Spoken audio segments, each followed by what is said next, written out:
Hello दोस्तों, Lalit study 105 YouTube channel पर जी के क्लास में आपका स्वागत है। इस क्लास में 39% शामिल किए गए हैं जो कि सेलेक्टेड हैं आर ओ एग्ज़ाम के लिए। इस यूट्यूब चैनल पर टेस्ट सीरीज है सेलेक्टेड पर्सनों की। चलिए क्लास को शुरू करते हैं। सभी अच्छे लेवल के पर्सन सेलेक्ट किए जाते हैं। आर पैटर्न को ध्यान में रखते हुए ही क्लासें उपलब्ध कराई जा रही है। प्रश्न नंबर 1, भारत और किस देश की सीमा को शून्य रेखा जीरो लाइन की संज्ञा दी जाती है?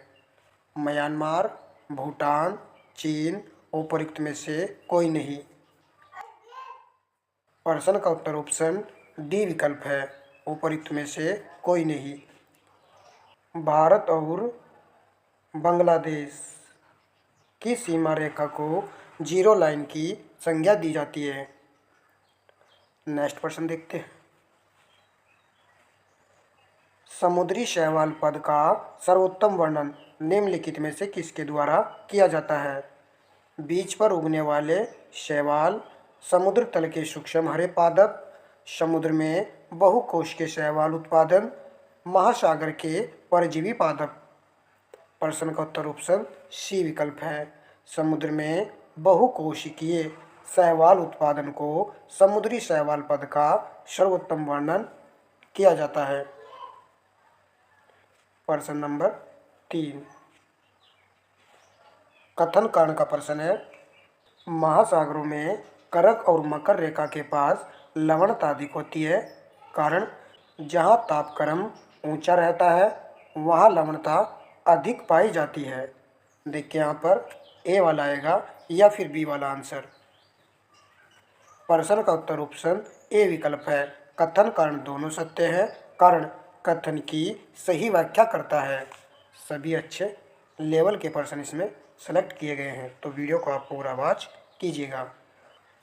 मौलाई वन भारत के किस प्रदेश या केंद्र शासित क्षेत्र में स्थित है? प्रश्न का उत्तर ऑप्शन बी है, असम राज्य में स्थित है।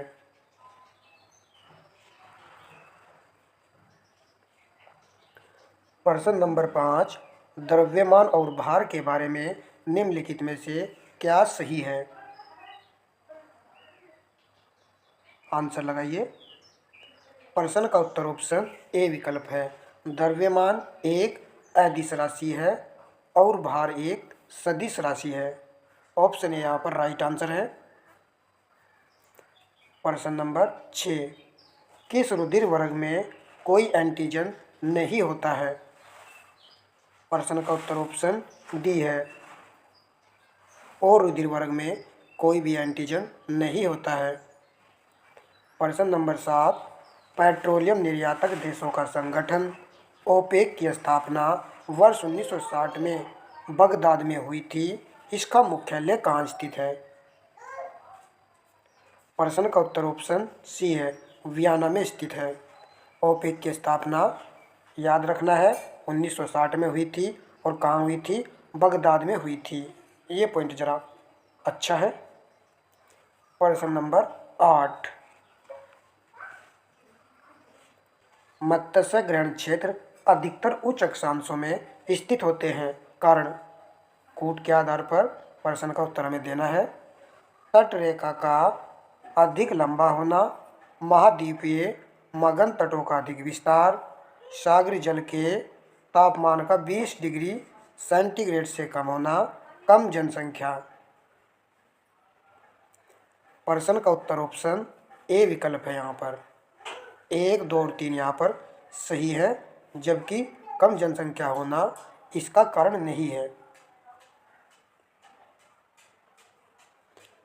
नेक्स्ट प्रश्न देखते हैं। निम्नलिखित में से कौन सा लक्षण अल्फा किरणों और बीटा किरणों में विद्यमान है परंतु गामा किरणों में नहीं है? धनावेश की उपस्थिति, ऋणावेश की उपस्थिति, आवेश की उपस्थिति, किसी भी आवेश का अभाव। प्रश्न का उत्तर ऑप्शन सी है, आवेश की उपस्थिति। प्रश्न नंबर 10, प्रत्येक व्यक्ति किसी बाधा के निवारण के लिए संघ या राज्य के किसी अधिकारी या प्राधिकारी को संघ या राज्य में प्रयोग होने वाली भाषा में अभिवेदन देने का हकदार होगा। उक्त संबंध किस अनुच्छेद से है? प्रश्न का उत्तर ऑप्शन सी है, अनुच्छेद 350 से संबंधित है। नेक्स्ट प्रश्न, स्वामी दयानंद सरस्वती द्वारा दिए गए 10 सिद्धांतों के संबंध में निम्नलिखित में से कौन सा कथन गलत है? मूर्ति पूजा का विरोध, सत्य केवल वेदों में ही निहित है, बाल विवाह एवं पुनर्विवाह का विरोध, कर्म सिद्धांत का समर्थन। कौन सा कथन यहाँ पर गलत है? प्रश्न का उत्तर ऑप्शन सी है, बाल विवाह एवं पुनर्विवाह का विरोध। ये वाला कथन यहाँ पर गलत है, इनके 10 सिद्धांतों में शामिल नहीं है। प्रश्न नंबर 12, निम्नलिखित पर विचार कीजिए, उपरोक्त में से कौन सा सुमेलित है?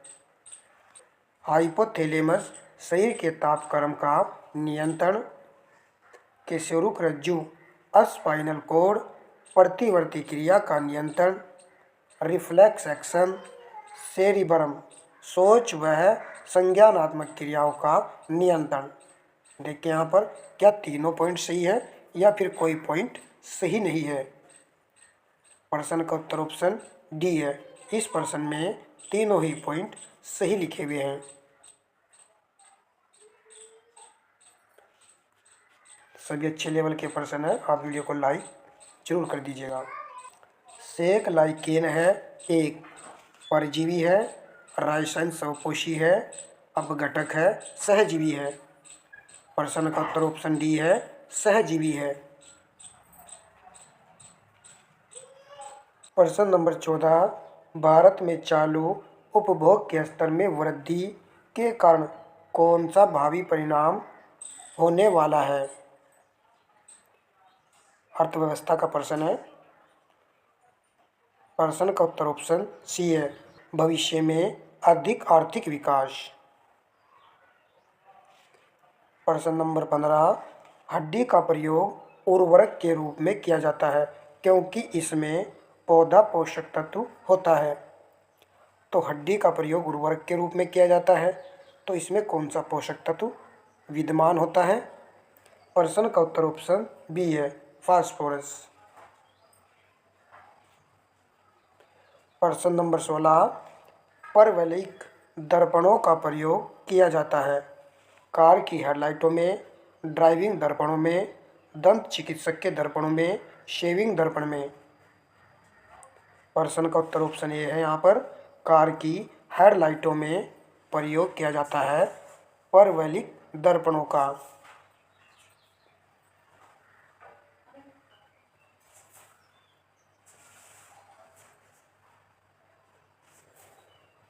कानपुर उत्तर प्रदेश स्थित भीतरगांव मंदिर के संदर्भ में निम्नलिखित कथनों में से कौन सा कथन सही है?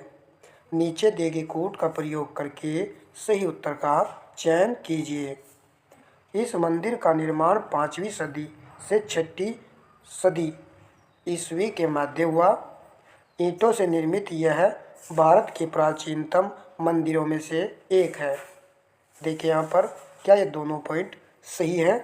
कानपुर उत्तर प्रदेश स्थित भीतरगांव मंदिर के संदर्भ में। प्रश्न का उत्तर ऑप्शन सी है, दोनों सही है। नेक्स्ट प्रश्न देखते हैं, निम्नलिखित में से कौन से प्रत्यक्ष कर है? नीचे दिए गए कोड का प्रयोग कर सही उत्तर चुनिए। संपत्ति कर प्रत्यक्ष क्रम को देखना है। डायरेक्ट टैक्स, उपार कर, उत्पाद शुल्क, निगम कर। यहाँ पर प्रत्यक्ष कर नहीं है, उत्पाद शुल्क, तो तीसरे वाला पॉइंट हटा दीजिए। प्रश्न का उत्तर बनेगा ऑप्शन ए विकल्प, केवल 1, 2 और 4 यहाँ पर सही है। प्रश्न नंबर 19, महालनोबिस योजना जो भारी और आधारभूत उद्योगों के तीव्र औद्योगिकरण पर केंद्रित थी, निम्नलिखित में से किस पंचवर्षीय योजना से संबंधित है? प्रश्न का उत्तर ऑप्शन बी है, दूसरी पंचवर्षीय योजना से संबंधित है महालनोबिस योजना। अच्छा प्रश्न है।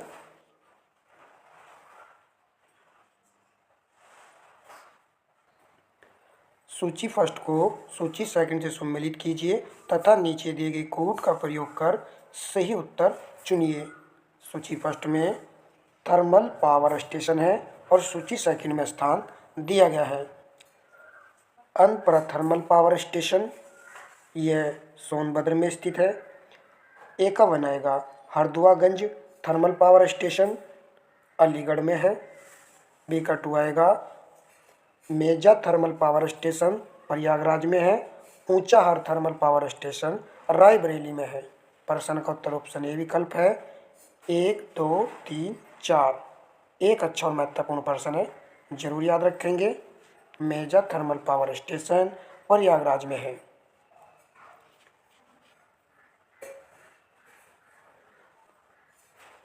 प्रश्न नंबर 21, निम्नलिखित कथनों पर विचार करें। उपरोक्त में से सही कथन या कथनों का चयन करें।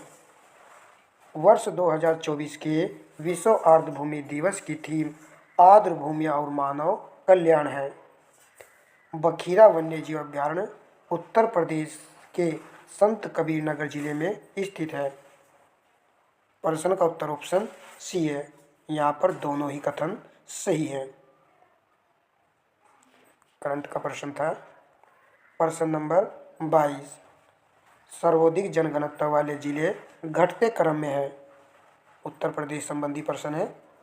देखिए यहाँ पर राइट आंसर आएगा ऑप्शन सी, गाजियाबाद, वाराणसी, लखीमपुर। इनका जनघनत्व घटते क्रम में सही दिया गया है, तो याद रखेंगे गवाला। ये हल्की सी ट्रिक है, चाहे तो आप इसको याद कर सकते हो। प्रश्न नंबर 23, निम्नलिखित युग्मों में से कौन सा एक सही सुमेलित है? यहाँ पर कहा गया है लिथोफाइट कठोर चट्टानों पर उगने वाली वनस्पतियाँ हैं। हेलोफाइट जल की ऊपरी सतह पर उगने वाली वनस्पतियाँ हैं। नहीं, ये गलत हो चुका है। तो यहाँ पर जो राइट आंसर ऑप्शन ए विकल्प ही है, इसको जरूर याद रखेंगे। हेलोफाइट में नमकीन मिट्टी की वनस्पतियाँ आती हैं। नेक्स्ट प्रश्न देखते हैं। नीचे दो कथन दिए गए हैं, एक को अभिकथन ए और दूसरे को कारण कहा गया है। तो नीचे दिए गए कोड से सही उत्तर का चयन कीजिए। अभिकथन ए, भारतीय प्रश्नों पर विवेचना के लिए दादा भाई नौरोजी ने लंदन में ईस्ट इंडिया एसोसिएशन का गठन किया। कारण वह ब्रिटिश जनमानस को प्रभावित करना चाहते थे। देखिए बड़ा महत्वपूर्ण प्रश्न है। देखिए यहाँ पर कौन सा आंसर आएगा। प्रश्न का उत्तर ऑप्शन सी विकल्प है। यहाँ पर ए और आर दोनों सही है। आर ए की सही व्याख्या करता है।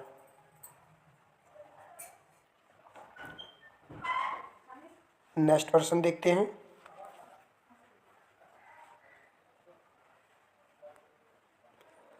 पारंपरिक लोक नाट्य भांड पाथर किस राज्य केंद्र शासित प्रदेश से संबंधित है? प्रश्न का उत्तर ऑप्शन ए है, जम्मू कश्मीर से संबंधित है लोक नाट्य भांड पाथर। नेक्स्ट प्रश्न देखिए मैं सभी टॉपिक से, सभी सब्जेक्ट के टॉपिक से प्रश्नों को सिलेक्ट कर रहा हूँ, तो इसीलिए टेस्ट सीरीज महत्वपूर्ण हो जाती है। आपका पूरा दायित्व बनता है कि वीडियो को लाइक शेयर अवश्य कर दिया करो। प्रश्न नंबर 26 सिजगी है। देखिए यहाँ पर सिजगी क्या है? सूर्य, पृथ्वी तथा चंद्रमा की एक ही सीधी रेखा में स्थिति, या फिर सूर्य तथा चंद्रमा के बीच पृथ्वी की उपस्थिति की स्थिति, पृथ्वी के एक ही ओर सूर्य तथा चंद्रमा की स्थिति, सूर्य, चंद्रमा और पृथ्वी की समकोणीय स्थिति। बड़ा अच्छा प्रश्न है। ऑप्शन ए यहाँ पर राइट आंसर है। सूर्य, पृथ्वी तथा चंद्रमा की एक ही सीधी रेखा में स्थिति सिजगी है।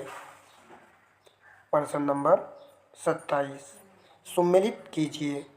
सूची फर्स्ट में मरुस्थल है और सूची सेकंड में स्थिति दी गई है।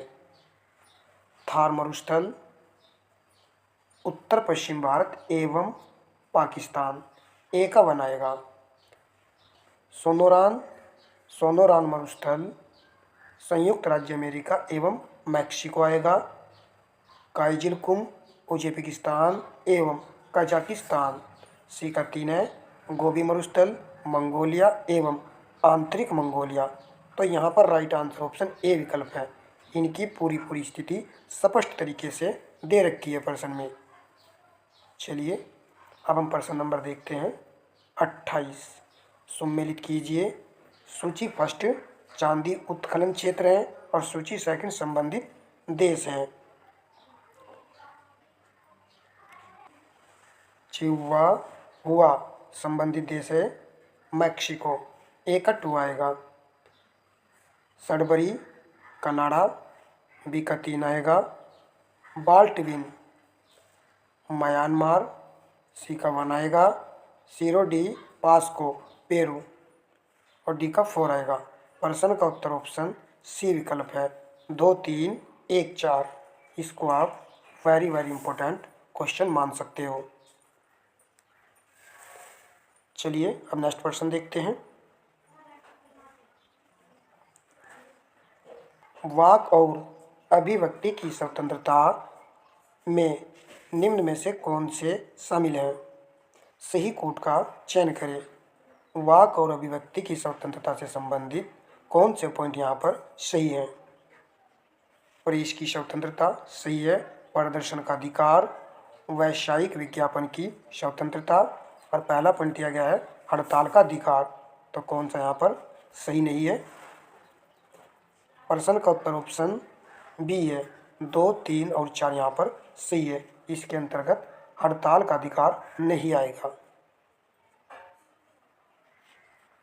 प्रश्न नंबर 30, सर्वोच्च न्यायालय ने किस वाद में कहा है कि भारतीय संविधान की नींव मौलिक अधिकारों और नीति निर्देशक सिद्धांतों के संतुलन पर रखी गई है?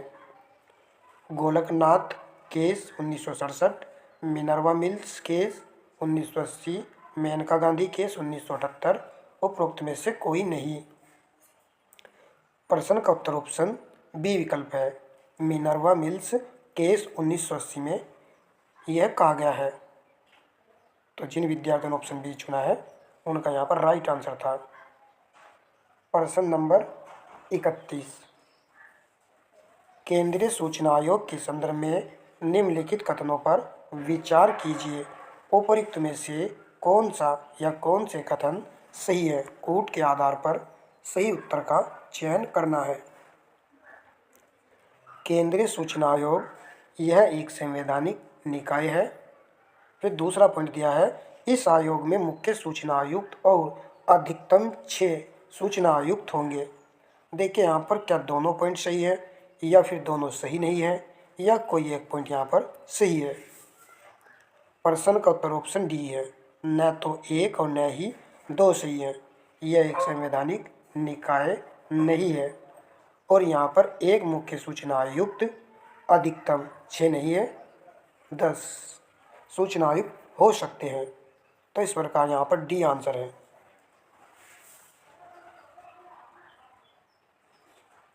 प्रश्न नंबर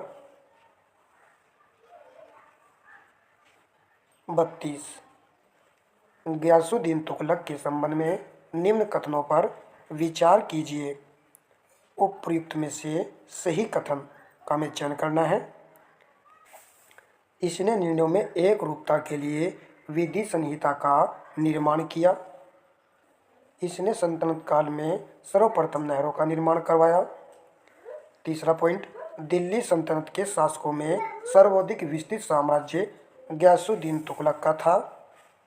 प्रश्न का उत्तर ऑप्शन ए विकल्प है। केवल यहाँ पर 1 और 2 सही है। दिल्ली सल्तनत के शासकों में सर्वाधिक विस्तृत साम्राज्य गयासुद्दीन तुगलक का नहीं था। किसका था? मोहम्मद बिन तुगलक का था। चलिए अब नेक्स्ट प्रश्न हम देखते हैं। विश्व स्वास्थ्य दिवस कब मनाया जाता है? राइट आंसर ऑप्शन ए है 7 अप्रैल को। प्रश्न नंबर 34, भारतीय राष्ट्रीय कांग्रेस के प्रसिद्ध लखनऊ अधिवेशन 1916 की अध्यक्षता किसने की थी? तो इसकी अध्यक्षता की थी अंबिका चंद्र मजूमदार ने। ऑप्शन ए यहाँ पर राइट आंसर था। प्रश्न नंबर 35, खुद वो बदलाव बनिए जो आप दुनिया में देखना चाहते हैं, यह कथन किसका है? तो आपको आंसर लगाना है, खुद वो बदलाव बनिए जो आप दुनिया में देखना चाहते हैं। तो यह कथन है महात्मा गांधी जी का। ऑप्शन ए यहाँ पर राइट आंसर है। प्रश्न नंबर 36, वैदिक युग में प्रचलित शब्दावली के संबंध में निम्नलिखित में से सही सुमेलित नहीं है। यहाँ पर एक पॉइंट सही सुमेलित नहीं है। सीता हल के फाल से जुड़ी हुई भूमि, किनाश किसान, पर्जन्य कृषि भूमि के संरक्षक देवता, इब्बे राजा के व्यक्तिगत कर्मचारी। प्रश्न का उत्तर ऑप्शन सी है।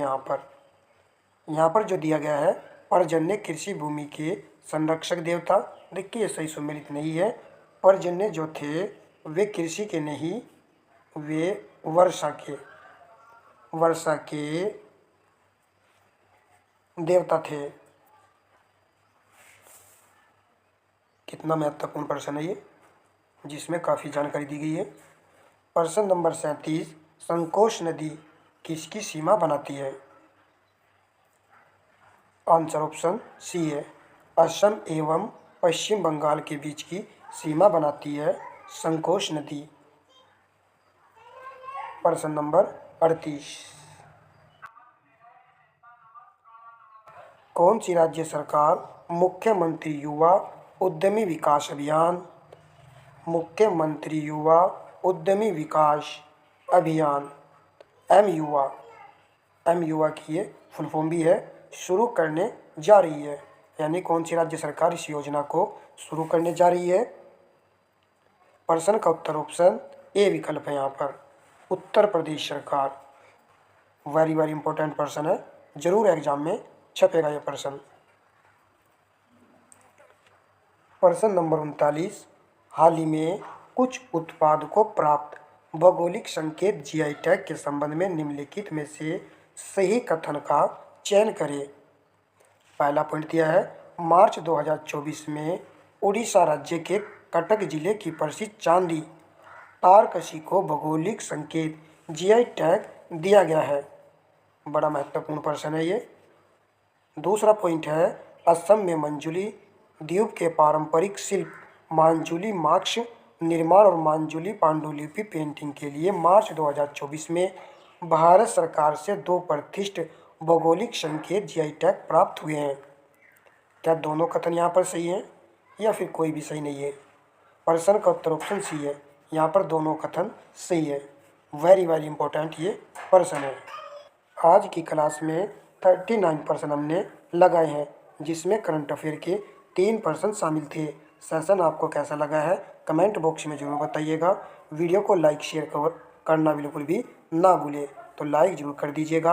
आपको आर ओ एग्ज़ाम के लिए सेलेक्टेड प्रश्नों के क्वेश्चन इस यूट्यूब चैनल पर देखने को मिलेंगे। चलिए मिलते हैं नेक्स्ट क्लास में। धन्यवाद दोस्तों।